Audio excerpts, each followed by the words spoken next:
Buenas noches, amigos, amigas.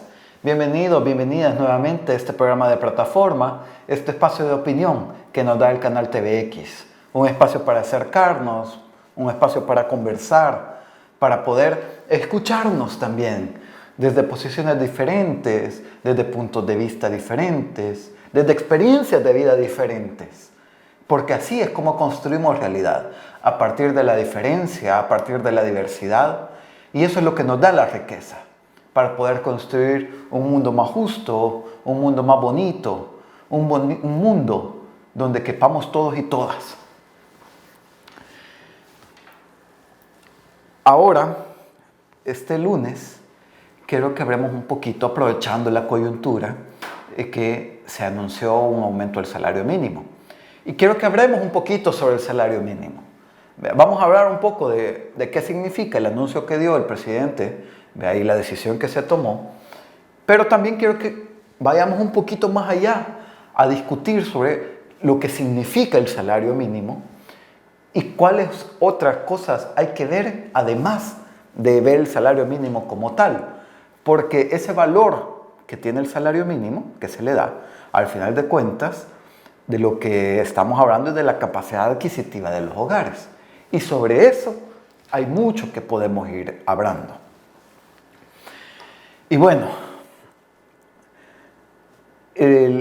la semana pasada, el presidente Bukele salió con un video muy de mañana temprano, hablando sobre que iba a poner como propuesta de parte del Ejecutivo un aumento del 20% del salario mínimo.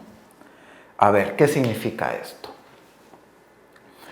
En El Salvador, según el Código de Trabajo, hay un salario mínimo, porque hay que decirlo, hay países que no tienen salario mínimo y ese ya de entrada es un logro de la clase trabajadora, ya que exista reconocido un salario mínimo en El Salvador, ya eso de entrada es un buen avance de las luchas históricas que ha tenido el país.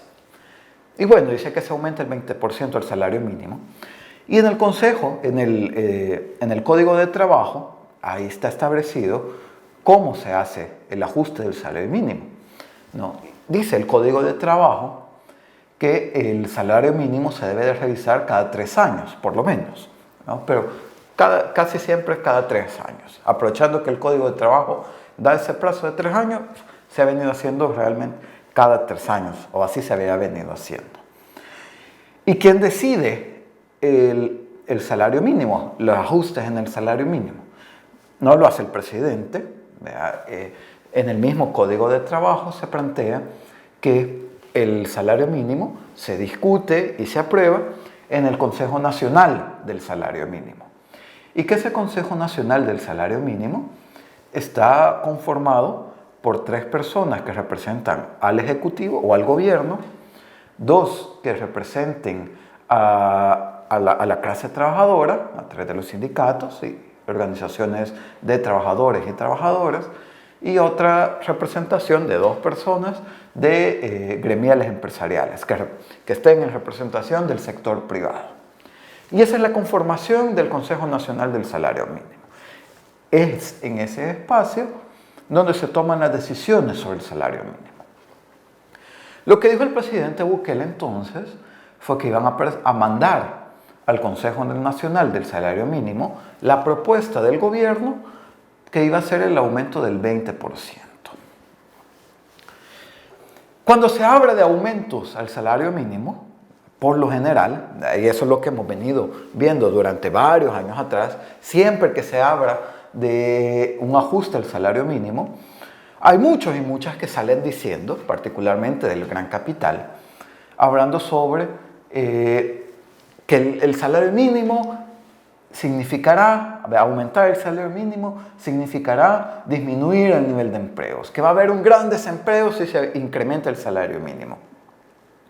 Creo que eso es algo que por años, cada vez que se viene la discusión del salario mínimo, se ha venido discutiendo. Y fíjense que eso tiene a su base un razonamiento, una lógica, que intentamos entender cuál es esa lógica para ver si aplica o no aplica. Esa idea de que aumentar el salario mínimo genera desempleo o podría generar desempleo, tiene a su base el entender al trabajo como un mercado más, donde los trabajadores y las trabajadoras están en el mercado negociando con los empresarios y las empresarias básicamente al mismo nivel, tanto en términos de oferta como de demanda, y que todo se resuelve entonces en el mercado en términos de la oferta de trabajo que hay y la demanda de trabajo que tienen las empresas. ¿Sí? Bajo esta lógica, o si seguimos esa lógica, las empresas están dispuestas o estarían cada vez más dispuestas a generar más puestos de trabajo en la medida que los salarios fueran menores. ¿Sí? Dicen, si los salarios son más pequeños, entonces las empresas tienen más incentivos para contratar a más gente. Y entonces el empleo puede aumentar. Y que en la medida que los salarios que se pagan van aumentando, las empresas tienen menos incentivos para contratar y por tanto el empleo se va reduciendo. Más o menos esa es la lógica, ¿verdad? De manera muy simple, ¿verdad? Esa es la lógica que está detrás de ese argumento. Pero ¿qué pasa con ese argumento? Eso, si nos quedamos simplemente bajo esa idea de que empresarios y trabajadores se relacionan en el mercado al mismo nivel, creo que estamos dejando de lado muchas de las relaciones políticas que se dan. Porque, y de nuevo, cuando hablo aquí de relaciones políticas no me refiero a partidos políticos o a instituciones de gobierno, no. Cuando hablo aquí de relaciones políticas, estamos hablando de las relaciones de poder sobre las cuales se enfrentan trabajadores y empresarios, que no son las mismas. Cuando estamos hablando de las estructuras laborales, no están bajo la misma relación de poder para negociar trabajadores y empresarios, ¿no? La apropiación de riqueza, por un lado, hace también que exista acumulación de poder y que la relación entre empresarios y trabajadores esté ceñida a esas relaciones de poder. Y es que es bien importante entonces, si entendemos esas relaciones de poder que se dan ahí, ya esa lógica de que solo por los salarios, si los salarios suben y el empleo baja, ya ahí podemos ir viendo que no necesariamente es así. Pero hay otra cosa todavía más profunda. Y es que para que esta lógica funcione, esa de que se aumentan salarios, disminuye el empleo, los trabajadores y las trabajadoras se estarían simplemente enfrentando a una decisión, que sería trabajo u ocio. O sea, si tengo trabajo, si con este nivel de salarios puedo, mi costo de oportunidad es tener este ingreso o dedicar mi tiempo al ocio. Solo así, esa lógica puede ser cierta, pero muy bien sabemos que la clase trabajadora no tiene esa decisión. No es que vamos a decidir, si hoy no trabajo, lo voy a dedicar al ocio.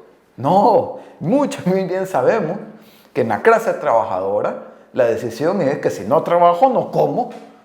Entonces, todo el resto, todo es como un edificio. Si le quitas esa base, pues todo el resto se viene para abajo. Y de hecho, además de estas cuestiones lógicas, conceptuales, por las que vemos que ese argumento no necesariamente aplica, pues fíjense que les cuento que hace unos años estuve haciendo una investigación justamente en términos de qué pasa con las plazas de trabajo, la cantidad de trabajadores y trabajadoras con variaciones al salario mínimo.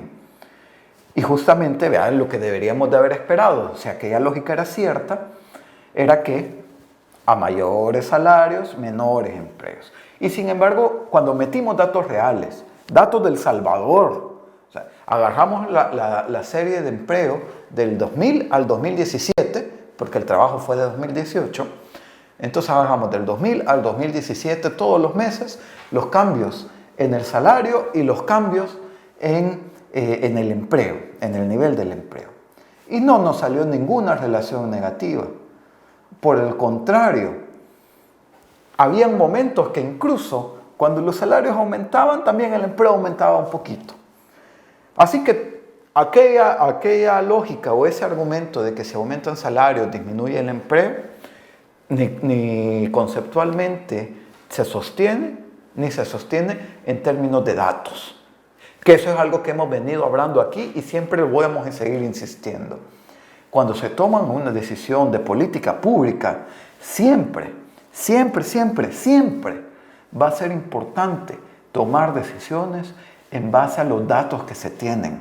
Porque si no se toman en cuenta los datos que hay, porque hay datos, la historia ha venido pasando y la historia nos deja datos. Y estudiar la historia y estudiar esos datos nos permite tener mejores planteamientos para tomar decisiones y con esas decisiones construir un mejor futuro. Entonces, bueno, ya vimos que eso no pasa, el salario y el empleo.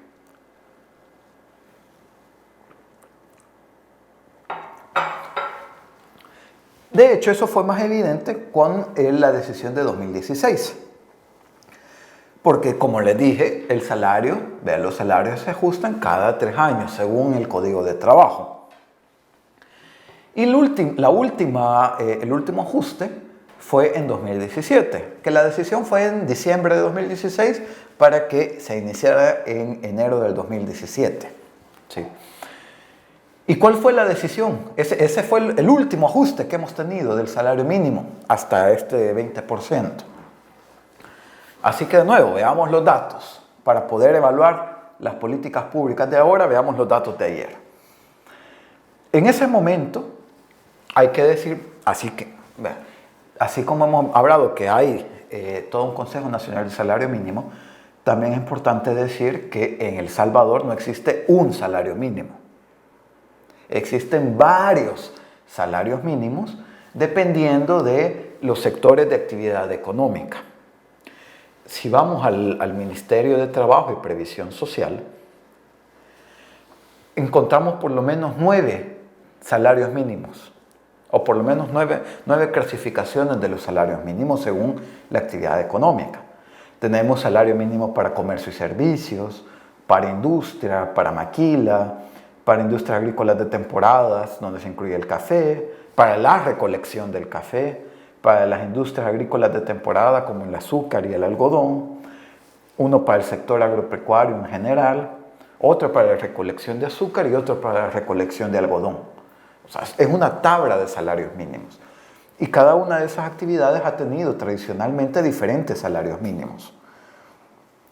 Por ejemplo, hasta 2016, antes del último ajuste, el salario mínimo de comercio y servicios era de $251.70. Estamos hablando de 2016. Ese era el salario mínimo más alto de esa tablita. El salario mínimo más bajo era de la recolección de algodón, que era de $98.70. El salario mínimo para la recolección de algodón en 2016. Esta enorme diferencia, porque si se ven, es una diferencia bien grande entre los 251 de comercio y servicios y los 98.70 de recolección agrícola, tiene detrás un planteamiento que por muchos años, desde la sociedad civil, se ha venido reclamando a los gobiernos, que ningún gobierno se ha atrevido a hacerlo y por lo que parece este gobierno tampoco lo está tocando, que tiene que ver con el costo de la canasta básica y cómo se calcula la canasta básica.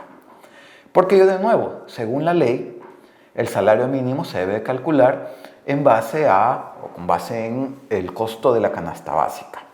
Pero si vamos a ver la Dirección General de Estadísticas y Censos, nos damos cuenta que de nuevo no hay una canasta básica. En este caso hay 2 canastas básicas. Una canasta básica para el sector urbano y otra canasta básica para el sector rural. Y con enormes diferencias entre el sector urbano y el sector rural. Además de que tiene una canasta bien limitada de productos. Veamos cuáles productos. Tiene pan francés, tortillas, arroz, carne, grasa, huevos, leche fluida, frutas, frijoles, verduras y azúcar. Esos son todos los productos que están incluidos dentro de la canasta básica alimentaria.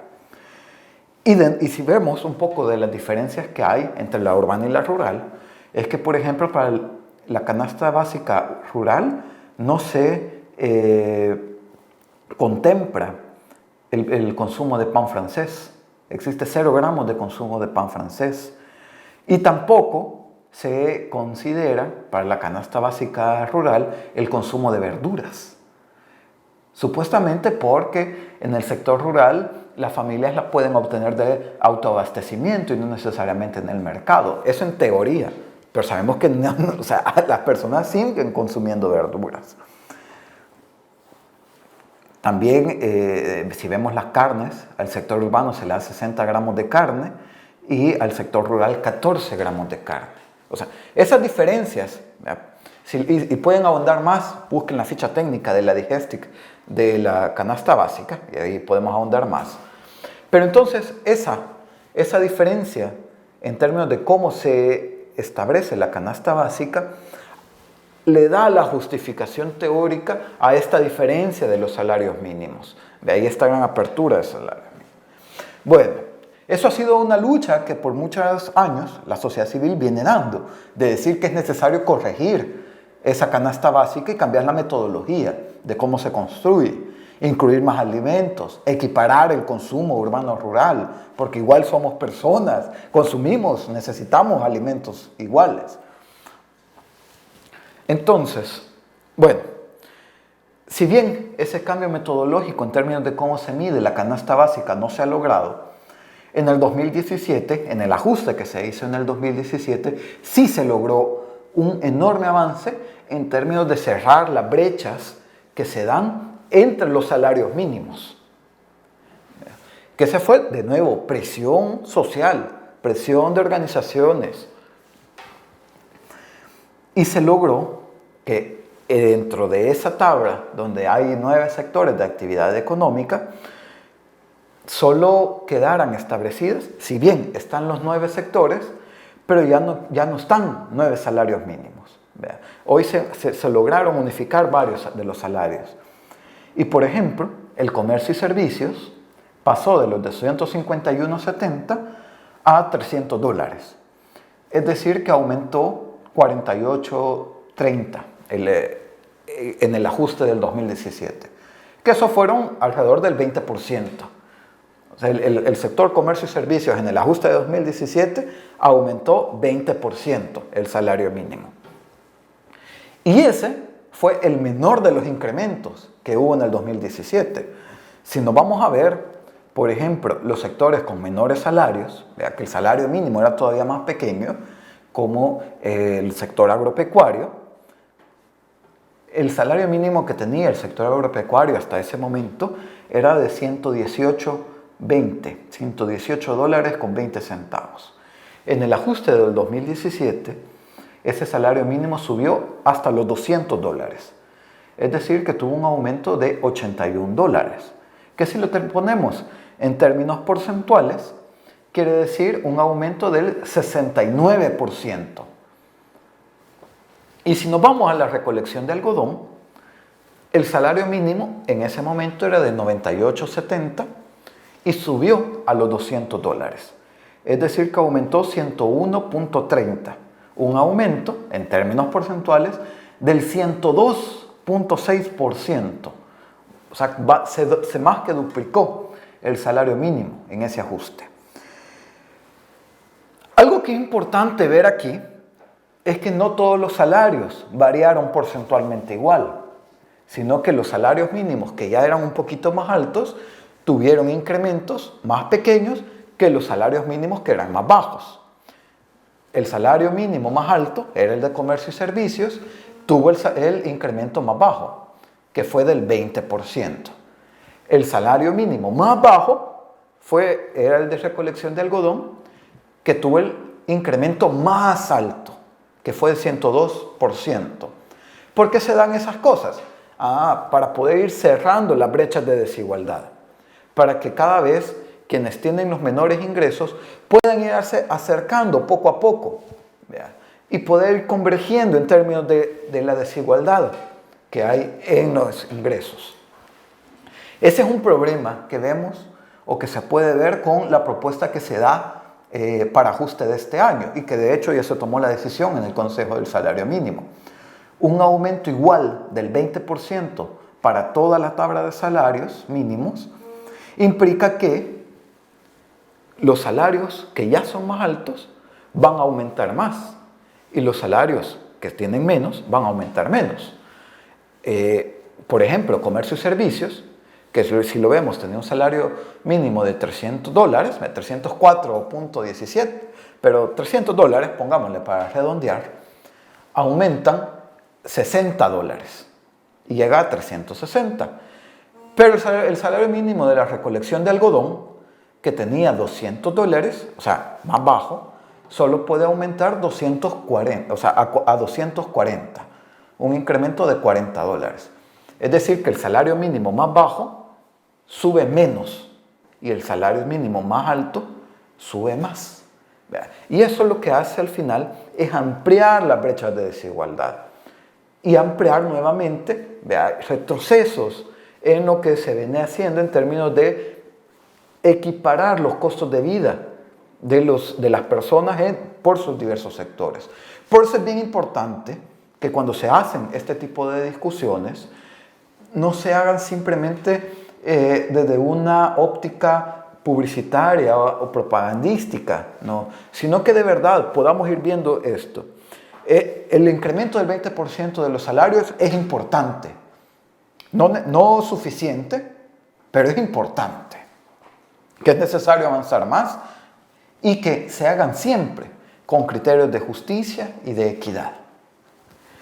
Hay otras implicaciones que tiene esta decisión que las vamos a ir estudiando en los próximos programas. Un gran abrazo, amigos, amigas. Buenas noches.